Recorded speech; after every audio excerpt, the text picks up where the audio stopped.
बहुत पहले देवलोक में एक देवी रहती थी जो अक्सर धरती को ऊपर से निहारती। एक दिन अपनी सखी देवियों के साथ वो भी धरती पर उतरी। उन्हें यहाँ के पेड़ पौधे जीव जंतुओं से लगाव हो गया। जब उनके वापस देवलोक जाने का समय आया, सभी लौट गए, परंतु वो देवी यहीं रह गई और उन्हें एक मनुष्य से प्यार हो गया। उनके कई बच्चे हुए जो यक्ष कहलाए, जो न देवता की श्रेणी में आते हैं न ही मनुष्य के। एक तरफ उन्हें कुरूपता का श्राप था और दूसरी तरफ शक्तियों का वरदान। उनकी आपसी लड़ाई में सुंदर धरती तबाह होने लगी, जो देवी से देखा नहीं गया, क्योंकि उन्हें धरती बहुत प्यारी थी। कठोर मन से उन्होंने अपने ही संतान को पाताल और घने जंगलों की गुफाओं में दफन होने का श्राप दे दिया और फिर खुद देवलोक लौट गई। हजारों साल से इनका अस्तित्व दबा रहा, क्योंकि इन्हें कोई पूजने वाला नहीं था। फिर मनुष्य को इनकी शक्तियों का पता चला और वो इनकी आराधना करने लगे, जो एक भयानक भविष्य की ओर इशारा है। समय बीतता गया, फिर आया जमींदारों की तानाशाही। कान्हिरांगात गांव में थुप्पन नाम का बड़ा जालिम जमींदार हुआ करता था। पास के घने इल्ली माया जंगल में एक आदिवासी लड़का रहता, नाम था चोक्कन। वो इतना नटखट था कि बार बार भगाने पर भी जमींदार के घर की चौखट पे आ धमकता। जमींदार की पत्नी थी नागाकुट्टी, जिसे पता नहीं क्यों चोक्कन से बड़ा स्नेह था। वो उसे तब से देख रही है जब से उसका बेटा पेट में था, लेकिन जमींदार के परिवार में से किसी को भी इल्लीमाया के जंगलों में पैर रखने की इजाजत नहीं थी। एक बार आम के मौसम में चोक्कन दोबारा वहां आया, लेकिन अचानक नागाकुट्टी के इल्लीमाया छटन का जिक्र करते ही वो जल्दबाजी में वहां से भागा और आम की गठरी वहीं छोड़ गया। सामने पड़े पीले पीले रसीले आम का लालच नागाकुट्टी संभाल ना सकी और उसने एक उठाकर खा लिया।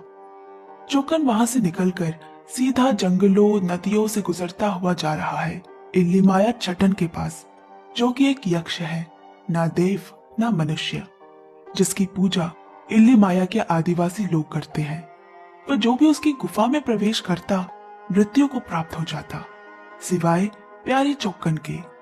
मालूम नहीं उस बच्चे में ऐसा क्या है। यक्ष सिर्फ चोक्कन के हाथ से ही प्रसाद ग्रहण करता, मगर उस रात एक अनर्थ होना लिखा था।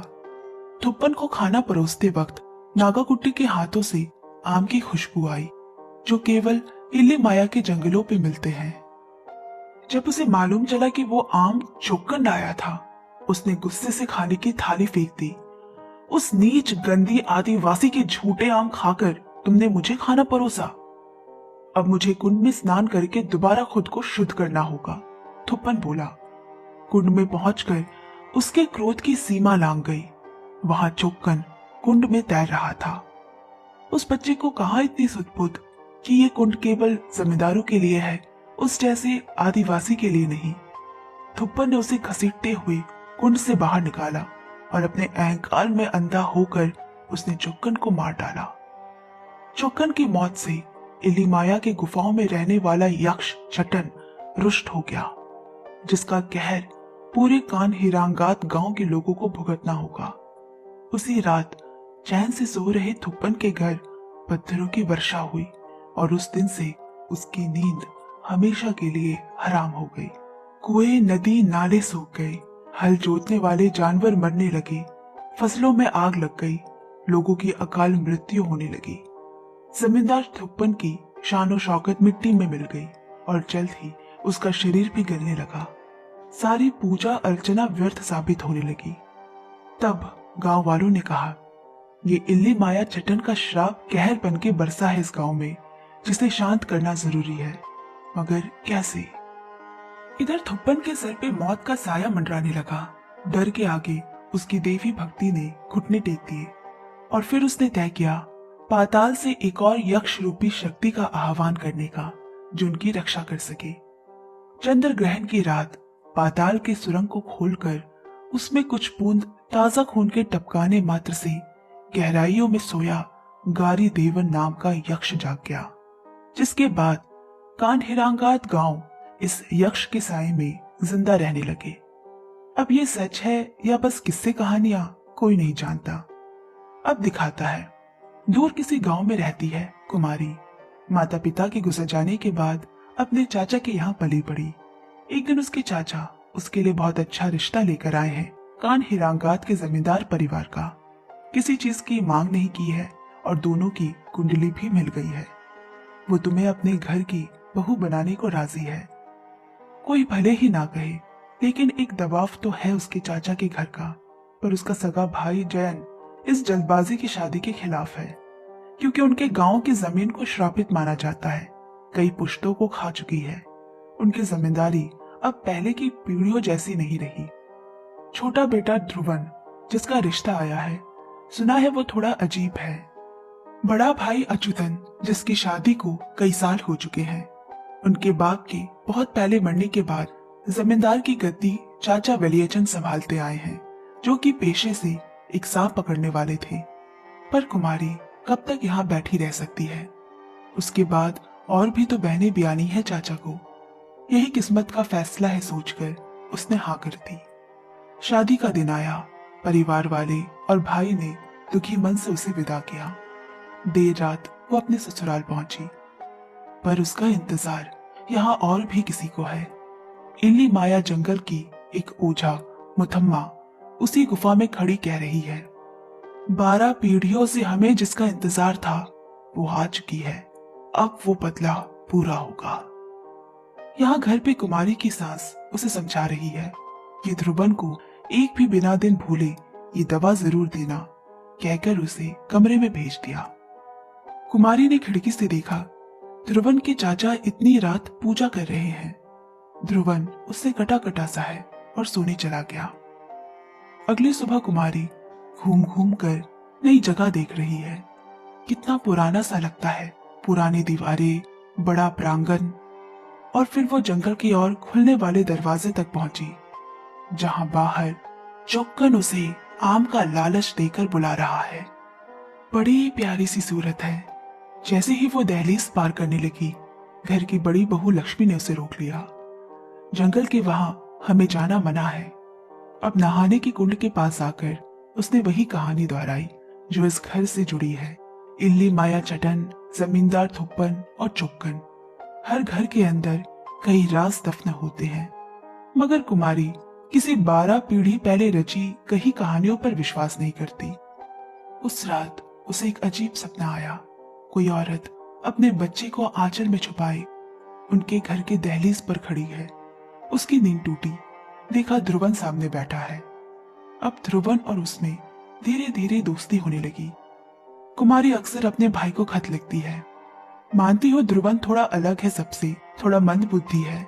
इस उम्र में भी बच्चों के बीच जमींदार बनता फिरता है, मगर जैसा भी है मुझे पसंद है भाई। इस बार भी वर्षा ज्यादा होने की वजह से कितनी फसल खराब हो गई, मगर फिर भी जमींदार वेलियाचंद लगान माफ करने को तैयार नहीं।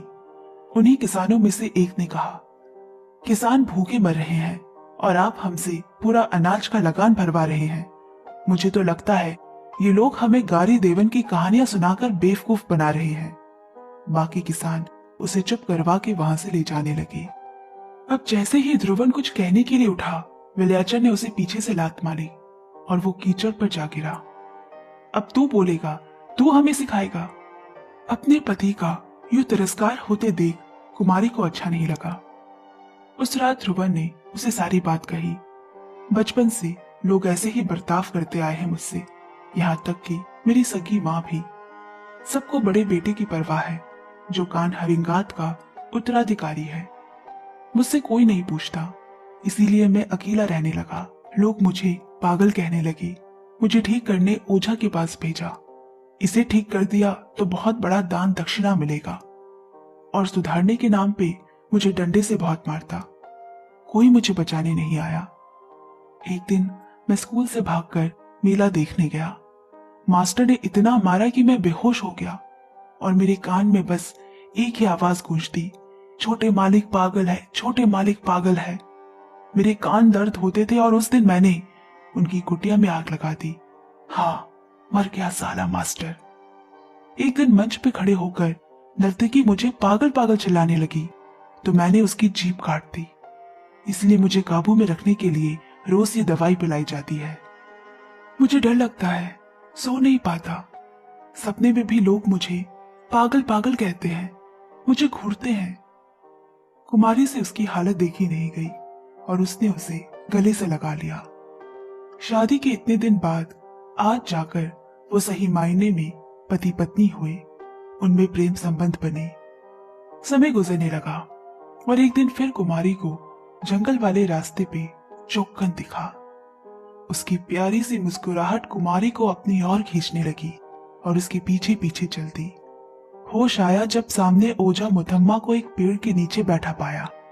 वो बोली, तुम्हारे पेट में एक जान सांस ले रही है, मैं सुन सकती हूँ उसे, मगर उसकी जान को तुम्हारे ही अपनों से खतरा है, जिसे सिर्फ इल्ली माया चटन ही बचा सकता है। कुमारी उसकी बातें सुनकर घर की तरफ भागने लगी और मुथम्मा की आवाज उसका पीछा कर रही है। जंगल के बीचों बीच की नदी पार कर दूसरे छोर पर मैं मिलूंगी तुम्हें, वहां तुम्हें आना होगा, तुम आओगी। अब कुमारी का शरीर बुखार से तप रहा है। वैद्य जी ने सबको खुशखबरी दी कि कुमारी पेट से है। ये सुनकर घर पे खुशी नहीं, मातम छा गया। किसी के होठों पे मुस्कुराहट नहीं है। वलियाचंद ने ध्रुवन की ओर बढ़कर कहा, ये एक अच्छा संकेत है। चाचा ने ध्रुवन से कहा, जानते हो ना अब आगे क्या करना है? ध्रुवन की आंखों में एक चमक है। एक राहत की सांस उसने ली और हां भी सर हिलाया। पर कुमारी तो पहली बार मां बन रही है। वो अपने और ध्रुवन के लिए बेहद खुश है। एक दिन कुमारी ने ध्रुवन से कहा, ऐसा क्यों लग रहा है जैसे बच्चे के आने से कोई खुश नहीं है? ध्रुवन बोला, भैया भाभी को कई साल से बच्चा नहीं हो रहा, शायद इसीलिए। लेकिन तुमने देखा, चाचा ने बिल्कुल मेरे सामने खड़े होकर बात की। ऐसा आज से पहले कभी नहीं हुआ। कुमारी की चिंता अलग है, लेकिन ध्रुवन में बिल्कुल बदलाव सा आ गया है। वो अभी से ही मानो मालिक बनने के सपने देख रहा है, लोगों पे धौंस जमा रहा है। जिनके पास भी नहीं फटकता था, अब उनसे भी आंखें मिलाकर बात कर रहा है। बहुत कुछ बदल रहा है यहाँ। मालूम नहीं ये अच्छे के लिए है या बुरे, मगर जैसे जैसे महीने पूरे होते जा रहे हैं, कुमारी को सपने में वो औरत बार बार दिखाई देती, जैसे वो औरत बेचैन है, कुछ बताने को। कुछ है उसके हाथों में, पर सब धुंधला है। एक रात कुमारी ने देखा कि ध्रुवन ने अपनी 2 उंगलियां काट ली और पागलों की तरह कह रहा है, देखो कारी देवन की तरह अब मेरी भी 3 उंगलियां हैं। कुमारी ये देखकर सिहर उठी। अगले दिन ध्रुवन और बड़े भाई अच्युतन में अगले उत्तराधिकारी बनने को लेकर बात पड़ गई। ये देख वलियाचंद ने दोनों को रोका और कहा, अच्युतन, तुम्हें पहले मौका मिला था। अगर तुम इस परिवार का वंश नहीं बढ़ा सके और कहीं और जाकर रात काटते हो तो इस पे तुम्हारी गलती है। मैं ध्रुवन को इस घर का अगला मालिक मानता हूँ। जिसे तकलीफ है वो घर से जा सकता है। गुस्से में घर से निकलकर अच्युतन दूसरी औरत परिजथम के यहाँ चला गया।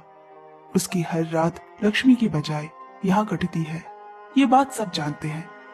परिजथम हमेशा से चाहती है कि वो उसे जमींदार परिवार की बहू बनाकर ले जाए, क्योंकि वो उसे वारिस दे सकती है। मगर ये करना अच्युतन के लिए नामुमकिन है, क्योंकि वो एक वैश्य है। फिर परिजथम ने कहा, दूसरा रास्ता भी है। इल्ली माया चाटन के पास जाओ। अगर उसे खुश कर दिया तो सब कुछ मुमकिन है, नहीं तो घर का अगला मालिक ध्रुवन का बनना तो तय है। अब यहाँ लक्ष्मी ने कुमारी से घर के अनकहे राज बताना शुरू किया। अब नहीं बताया तो बहुत देर हो जाएगी। वो बोली, ऐसा नहीं है कि मैं मां नहीं बन सकती, मगर मैंने बनना नहीं चाहा। तुम्हें याद है मैंने बताया था, चटन के प्रकोप से छुटकारा पाने के लिए पाताल से कारी देवन का आह्वान किया गया था, जिसका भोग था इस घर का वारिस, यानी जमींदार थुप्पन और नागाकुट्टी का बेटा, जिसे बड़ी मन्नतों के बाद नागाकुट्टी ने जन्म दिया था। लेकिन अपनी जान, अहंकार और सत्य के धुन में अंधा जमींदार ने अपने एकमात्र संतान की बलि दे दी और नागाकुट्टी ने कुलदेवी की मूर्ति के सामने अपना सर पटक कर जान दे दिया। तब से इस घर पे यक्ष गारी देवन की छाया है। आज 12 पीढ़ियों बाद वो समय वापस आया है जब यक्ष गारी देवन को एक और भोग लगाना होगा जो तुम्हारी कोख में पल रहा है। फिर वो उसे यकीन दिलाने घर के ऊपरी हिस्से में ले गई, जहां आज भी सांस ले रहा है जमींदार थुप्पन, जिसकी चमड़ी गल चुकी है और रह गया है तो बस कंकाल। अपने हर सांस में वो मौत की रिहाई मांग रहा है। हम दोबारा से वो अनर्थ नहीं होने दे सकते। इली माया चाटन ही वो शक्ति है जो गारी देवन से लड़ सकती है। उसे इस घर में लाना होगा और वही तुम्हारे बच्चे को बचा सकता है। उन्हें वहां से निकलते हुए विलियाचन ने देख लिया और रात बीतने के साथ इस घर में लक्ष्मी भी बीत गई। रास्ते में आने वाले हर कांटे को विलियाचन और ध्रुवन इसी तरह निकाल फेंकेंगे। लक्ष्मी की मृत्यु के बाद कुमारी अकेली पड़ गई।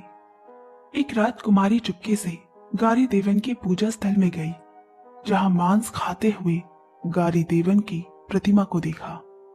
कोई उम्मीद न पाकर वो रात के साए में जंगल की ओर निकल गई। वहां के लोग उसी का इंतजार कर रहे थे। मुथम्मा उसे चाटन यक्ष की गुफा तक ले गई। कुमारी का उससे सामना होने पे वो डर से कांपने लगी। असुर जैसा रूप कुमारी को सूंघते हुए उसकी कोख पे आ रुका और दूर छिटक गया। इसी बच्चे का तो उसको इंतजार था। उसने कुमारी की तरफ एक पत्थर की मूर्ति फेंकी, जिसे उठाकर वो बाहर की ओर भागी। बाहर इंतजार करी मुथम्मा ने कहा, इसे घर के प्रांगण में बो देना, और पीढ़ियों पुराना पांडुलिपि थमाते हुए बोली, इलिमाया चटन के आह्वान के मंत्र उच्चारण करना, और फिर शुरू होगा एक तांडव। सब विनाश होने के बाद होगी एक नई शुरुआत। तुम धैर्य रखना। कुमारी ने वो मूर्ति घर के एक हिस्से में मिट्टी खोदकर छुपा दी। उसके बाद प्रकोप का नंगा नाच शुरू हो गया। लोग और जानवर मरने लगे। कुएं का पानी मानो जमीन ने रातों रात सोख लिया। फसलें खेत में उगे ही नहीं। लोग डरने लगे। और तब चाचा विलियाचन ने ध्रुवन को सबका मसीहा बना दिया। अगले चंद्र ग्रहण को ध्रुवन कानहारिंगात का नया जमींदार बनेगा और इस गांव की रक्षा करेगा। और सबने उसके सामने सर झुका लिया। ध्रुवन की ताकत की भूख को हवा लगने से वो और तेज हो गई। वो इस भूख को मिटाने के लिए किसी भी हद तक जाएगा। यहाँ परिचितम को अच्युतन ने जब जमींदार की बहू का स्थान नहीं दिया, उसने आग में घी डालने का काम किया। उसे इल्ली माया चटन के पास जाने का सुझाव दिया। बदले की आग में अंधा हो चुका अच्युतन खुद चलकर अपनी मौत के पास गया और काल की गाल में समा गया। यहाँ कई दिनों तक चलने वाले काले जादू की पूजा विलियाचन और ध्रुवा ने शुरू कर दी।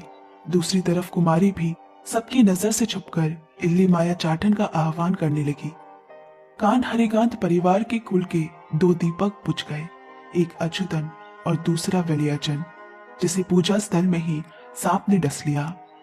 अब ध्रुवन इस खानदान का नया मालिक बन गया। कुमारी को बच्चा जनने में अभी 60 दिन बाकी है, जिसका उसे बेसब्री से इंतजार है। समय जैसे जैसे समीप आ रहा है, चाटन का कहर बढ़ता जा रहा है। कभी पत्थर की वर्षा होती तो कभी अन्न के गोदाम में आग लग जाती। गुस्से में आग बबूला होकर ध्रुवन ने इल्ली माया जंगल के आदिवासियों पे एक दिन हमला कर दिया। वहां के लोगों को बहुत मारा, क्योंकि वो ही इल्ली माया चाटन की पूजा करते हैं, जिससे उसे शक्ति मिलती है। मुथम्मा ने उसे चेतावनी दी, समय ने क्या अपनी मुट्ठी में छुपा रखा है वो तो समय खुद बताएगा। तुम अपने बच्चे को मारकर अपना काल खुद बुला रहे हो। इल्ली माया चाटन का वादा है कुमारी से कि वो उसके बच्चे को कुछ नहीं होने देगा। ये सुनकर ध्रुवन का माथा थनक गया। तभी काले बादल घेराए अजीब से कोलाहल ने पूरे जंगल को भर दिया। गांव के लोग जान बचाकर भाग रहे हैं। वापस आकर ध्रुवन ने कुमारी को धमकी दी, राजा को प्रजा के लिए अगर इस परिवार का बलिदान चाहिए तो उसे देना होगा। मैं अपना राज्य खत्म नहीं होने दूंगा। विवश होकर कुमारी ने अपने भाई को खत लिखा कि वो उसे यहाँ से ले जाए, मगर वो भी ध्रुवन के हाथों मारा गया। अब कुमारी घर के उसी हिस्से में वापस गई जहाँ सालों से जमींदार थुप्पन मौत की नींद जाग रहा है। थुप्पन ने कहा, मैंने जो गलती की सब उसी की सजा भुगत रहे हैं, लेकिन मेरे अलावा एक और आत्मा है जिसे मुक्ति नहीं मिली, मेरी पत्नी नागाकुट्टी। 12 पीढ़ियों से वो तुम्हारा इंतजार कर रही है। और उसी ने तुम्हें इल्ली माया चाठन तक के जाने का रास्ता भी दिखाया है। मुझे इस शरीर से इल्ली माया चाठन ही मुक्ति दिला सकता है। तुम्हें इस घर की कुल देवी को वापस जगाना होगा, जिसे मैंने भय से त्याग दिया था और उस यक्ष गारी देवन की शरण ली थी। चंद्र ग्रहण के बाद जैसे जैसे चांद पड़ेगा, यक्ष कमजोर पड़ने लगेंगे। उनकी लड़ाई में से कोई एक जीतेगा। यही वक्त है जब तुम्हें कुलदेवी को वापस स्थापित करना होगा। नागाकुट्टी तुम्हें रास्ता दिखाएगी। मुझसे जो भूल हुई है, कभी किसी माँ के साथ ऐसा ना हो। अब कुमारी उस कई सौ साल के बंद कुलदेवी के मंदिर में गई, जहाँ जंजीरों से बंधी हुई वो मूर्ति है, जिसके सामने एक खंजर गिरा, जिसे वो अपने सपनों में भी देखा करती है। कुछ ही रात बीतने के बाद कुमारी ने एक सुंदर बेटे को जन्म दिया, लेकिन बाहर ध्रुवन इंतजार में बैठा है। आखिरकार बलि का समय आया। इल्लिमाया के जंगलों में आदिवासी चाटन यक्ष की आराधना कर रहे हैं और यहाँ ध्रुवन गारी देवन की। उसने पाताल के गर्त का दरवाजा खोला और अपनी हथेली काट कर खून टपकाया। थोड़ी देर बाद एक अजीब सफेद रंग का प्राणी निकला। यही है यक्ष गारी देवन। वो अपने भोग की तरफ सूंघता हुआ बढ़ने लगा। कुमारी का जन्मा शिशु। पर तब तक इल्ली माया चाटन वहां पहुंच चुका था। दोनों के बीच घमासान युद्ध चल रहा है। यहाँ कुमारी बेहोशी की हालत में जंगल में उठी और हाथ में कुलदेवी का खंजर लिए उस ओर बढ़ी। यहाँ असल लड़ाई ध्रुवन और कुमारी के बीच है। एक ही घर में अच्छाई और बुराई के बीच है। अपने बच्चे की तरफ मारने आते ध्रुव के सीने में उसने वो खंजर उतार दिया और इसके साथ चाटन ने भी गारी देवन को पराजित किया। साथ ही थुप्पन को मृत्यु का वरदान मिला और नागाकुट्टी की आत्मा को मुक्ति। कान हिरांगात गांव चौक्कन की मौत के श्राप से मुक्त हुआ। जिस जमींदारी औधी की लालसा इस परिवार के मर्दों को थी, वो कुमारी की झोली में आ गिरी। कुमारी ने इस परिवार की रक्षा ही नहीं की, बल्कि कान हिरांगात की धरती पर ऐश्वर्य और सौभाग्य भी वापस लाई। अंत में दिखाता है कुमारी का बेटा जंगल की ओर मुख किए मुस्कुरा रहा है, जहां चौक्कन हाथों में आम लिए उसे बुला रहा है। ऐसा लग रहा है इल्ली माया के जंगलों में बसा चाटन यक्ष ने किसी मकसद से कुमारी के संतान की रक्षा की है और अब वो उसे बुला रहा है। कहानी यही खत्म होती है। आज की एक्सप्लेनेशन कैसी लगी कमेंट में जरूर बताएं। साथ ही लाइक शेयर कमेंट पक्के से करें। जल्द मिलते हैं अगले वीडियो में।